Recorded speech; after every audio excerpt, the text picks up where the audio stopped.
Mga kapuso, hindi po pwedeng hindi makilala ng mga fans ng PBA ang naging tinatawag na two-time Most Valuable Player o MVP at pambato ng lalawigan ng Pangasinan na si Danny Ildefonso.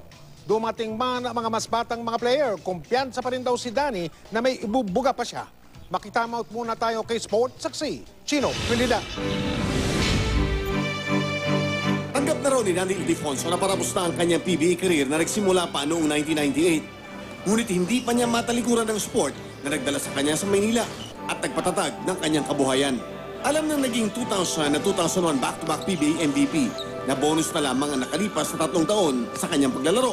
Yun nga lang, hindi raw niya malagyan ng tuldok ang kanyang 17-year professional career. Hindi ako satisfied doon sa performance ko doon. Basketball eh. Hanap-hanapin ko pa rin naman eh. Hanggat may gustong kumuha sa akin, maglalaro ako.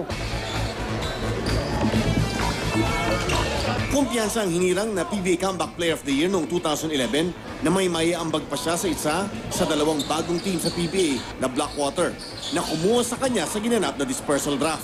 Naniniwala ako lang dyan na nag-umpisa lahat sa puso dyan eh. Tsaka yung hard work. Ang basketball naman, hindi lang naman score. Ano mang mangyari sa kanyang last tour of duty, kontento na si Danny sa ipinagkaloob sa kanyang basketball career. Sakaling wala nang kumuha bilang manlalaro, handa daw siyang maging full-time mentor. Pinapanalangin ko lang kay God talaga na ang napakaganda yung ginawa niyang karir ko eh. Tapos ganun na lang matatapos yung karir ko, parang hindi ako papayag. Kaya nagpe-pray ko sa kanya, gusto ko yung magandang exit. Chino Trinidad, Nakaduto, 24 Oras.